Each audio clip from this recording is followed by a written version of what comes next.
APUS government students, welcome. This is your 2.1 lecture. Let's get going with some federalism. Here we go. So, as a quick review, I take it back. This is not a quick review. This is help for your vocabulary quiz. So, go ahead and do the reading. Go ahead and get the vocab, utilize the QR code to get the digital flashcards. But the big part here is recognizing that federalism, so if you look at the right-hand side there, it's a division of power not among the federal government and its different branches, but the division of power between the federal government and the states and local governments. So if you look at the top, those are going to be the powers that are going to be delegated to the federal government and further supported by the Supremacy Clause that we'll get into later.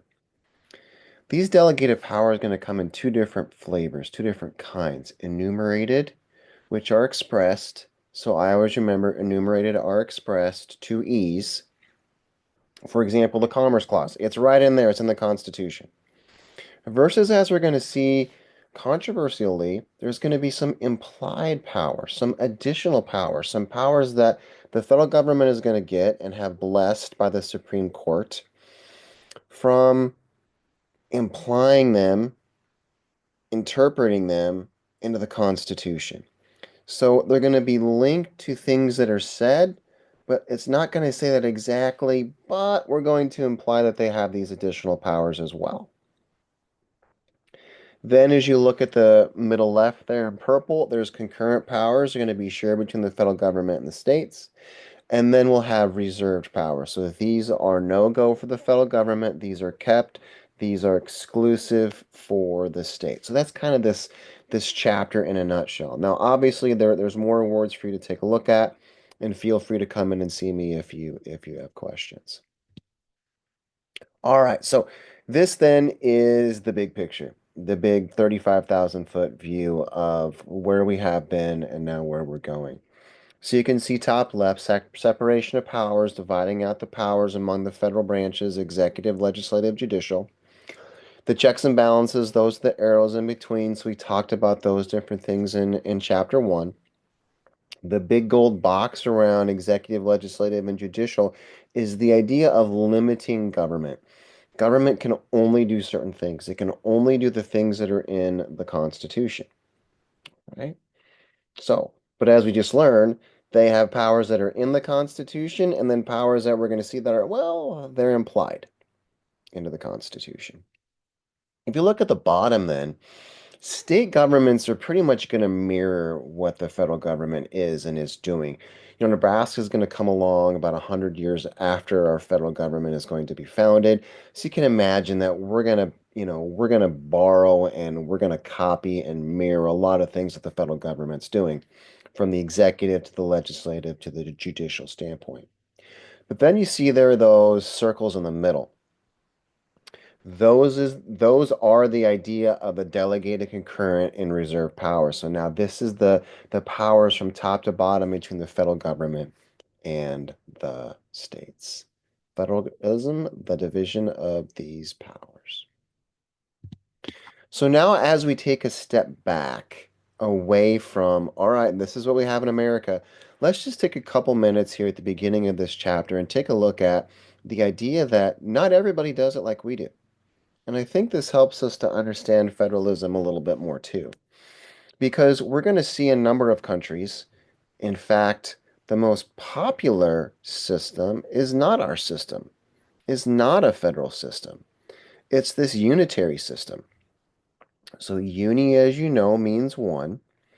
So the power is really going to rest and be in one place.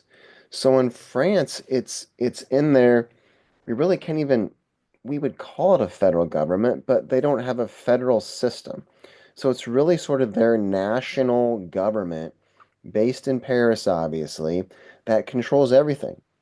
Spain is the same way. All of the power flows from Madrid and their national government. Yes, they have states. Yes, they have provinces. Yes, they've got cities, but their national government retains all the powers. They don't have this division of power like we do among their states, provinces, and their national government. Madrid controls and says whatever they want in terms of passing laws and doing things without any state or city. They don't have any sort of trumping power, any sort of autonomy, any sort of control over the federal government. Why then finally is this the most popular system? It's the easiest system, right? You know, the national government makes all the decisions. You're going to see how confusing and how awkward and weird ours is from time to time in our system. Then on the opposite end of the spectrum is going to be a confederal system. So a confederal system is going to be where we have this league of near independent states, a very, very limited national government. And we've really seen throughout time that a confederal system, it doesn't really work, right? So nation states are going to choose either a unitary system or a federal system. There really isn't great examples of a confederal system today. There was the Swiss Confederation back in the day. We had the Confederacy during the Civil War that didn't last very long. We had the Articles of Confederation, didn't even last 10 years. The European Union, though it's not a confederacy, it kind of gives us our best kind of picture of what one would look like. Each of the countries in the European Union, they retain most all their autonomy.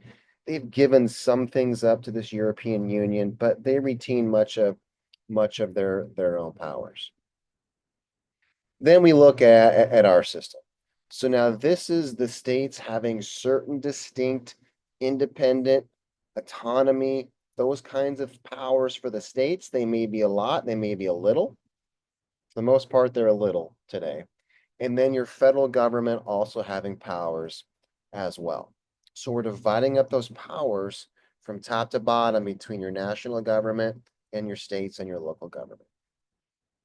And what we see from the nations that have this, they're much larger nations. When I say larger, I mean geographically. Yes, population-wise too, they're big as well. India is massive, more than 1 billion people. Brazil is a huge country, hundreds of millions of people. Mexico, the United States, we're big. And sometimes, I shouldn't say sometimes, I mean it's hard at times for a national government to have all control over its vast area. I mean, imagine the United States. I mean, Washington, D.C., yes, they do dictate things out to Alaska and Hawaii, but for a certain extent, they have some autonomy to do the things that they want to do, 7,000 miles away from Washington, D.C., and the heart of our government. So that's what a lot of these nation states have in common. Why then did we choose this system? Well, let's just take a look at three different things.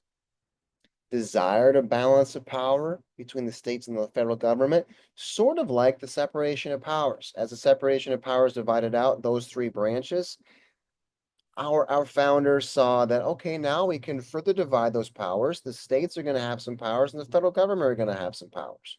We're going to divide up that power even more. Let's be practical too. Take a look at the middle one. Unitary was never going to be, it was never going to work. You were never going to have states come forward, these 13 states come forward and say, hey, federal government, you can have all of our power. No, it wasn't going to work. So it just was a non-starter. And a confederacy had failed. So it was okay, let's try this kind of new system that we can divide this power between the federal government and the states.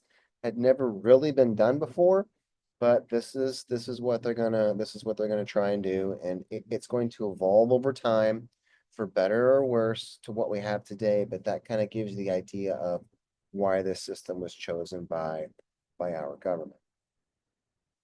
Then as we finish up for our first lecture, there's some good things about having the style that we have, and then there's some, eh, maybe some cons, some things that you can kind of say to yourself, that's kind of weird the way we do things when you sit back and really take a look at it. Let's look at the pros on the left, right? So this then gets back to that want Federalist 10 that we were kind of, but remember what the Federalist 10 and Madison was talking about. He was talking about controlling factions. He was talking about having a large republic, of which he is going to be a big champion of. And we're going to have all these different interests, all these different states, all these different people, all these different sort of cultures and beliefs and economies, and all that's going to be good. All that's going to be good in his mind because he's going to see that no one is going to completely dominate our country, right? And then that's another reason why he just loves his federal system, right? Size and diversity are strengths. The second one I want to make sure that you get down to bottom left. So experimentation. So if we think back to, and you guys, gosh, this dates me. You guys weren't even alive now that I think about when many of you were born. Oh my gosh. But there was a time where recreational pot was not legal. It wasn't a thing. And it was illegal to federal level, which it actually still is, interestingly enough, but that's another thing. But what we can look at with experimentation, the point that I'm getting to is that when Barack Obama became president, there was also this push within Colorado that they wanted to try recreational marijuana. So they put it to the vote of the people, but certainly it was going to be illegal at the national level. But the federal government kind of insinuated to them that, hey, we'll let you give this a try. We'll let you be the experiment of recreational marijuana. And there was a number of guidelines the federal government put out back then. You got to keep it away from children. You're going to promise certain potencies of marijuana. You got to be true to those certain standards and things. You got to be able to tax it right. This can't be this sort of underground business. You got to keep everything above bar, taxing, keep it, keep it where people know what they're getting, and you got to keep it out of the hands of kids. I mean, that was sort of some of the basic guidelines the federal government gave Colorado. So, and then it's grown from there. Colorado having seemingly success with it, whether you like marijuana or not, recreationally. And now we've allowed other states to have it. Versus the point that I'm getting to is that if we were to roll out recreational pot across 50 states, it's not legal one day and then legal the next day. I mean, imagine the sort of craziness and chaos of rolling that out, no pun intended, in terms of having all 50 states have it. So you kind of see how it's kind of grown sort of state by state and how this has worked. So that experimentation is something we'll talk about where the federal government can allow states to kind of experiment with something, try something, they can kind of watch and then allow or not allow at times for those policies to be continued to roll out to other states. Now let's look at the right-hand side real quick. We've got some areas where we've got kind of some weirdness in our country. You know, simply, we can take a look at speed limit signs. You go from Nebraska where it's 75, you go into Iowa where it's 70 miles per hour on the interstate. It's not that big a deal. But we've got some other areas where you think about like the death penalty. You know, a person could kill one person in Nebraska and they could be put to death. That's the law. That's what we have continued to support. You go 20 miles from us in Papillion over into Iowa, and a person could kill 20 people, God forbid, but they could kill 20 people and they're not going to be put to death. Because as you look at that map, that chart, Iowa doesn't have the death penalty. So that person, goes away in prison forever. So you can see that little uniformity that we can have in just, gosh, a few miles in different states and different laws and doing different things. So folks can see that as a real negative, a real con of that's weird, you know. It's kind of this sort of weirdness of kind of a catch 22 where you could do this in one state, do this in another state, and have very different outcomes in terms of how the law treats you. And then secondly, difficulty in addressing national and world issues. I think about the environment. You know, some states want to pass some environmental laws. Well, as you can imagine, I mean, those don't really work as well unless they're passed by our entire nation. I mean, when it comes to the environment, we could probably do some things nationally to maybe press forward with the environment, making it better. Just using it as an example, whether you're for or against that, just go with this. But if Rhode Island does that, it's not going to make an impact. It just really isn't. So the difficulty in addressing national world issues by allowing different states to do different things can be a problem with the federal system. All right. That is the end of lecture 1. I will see you soon.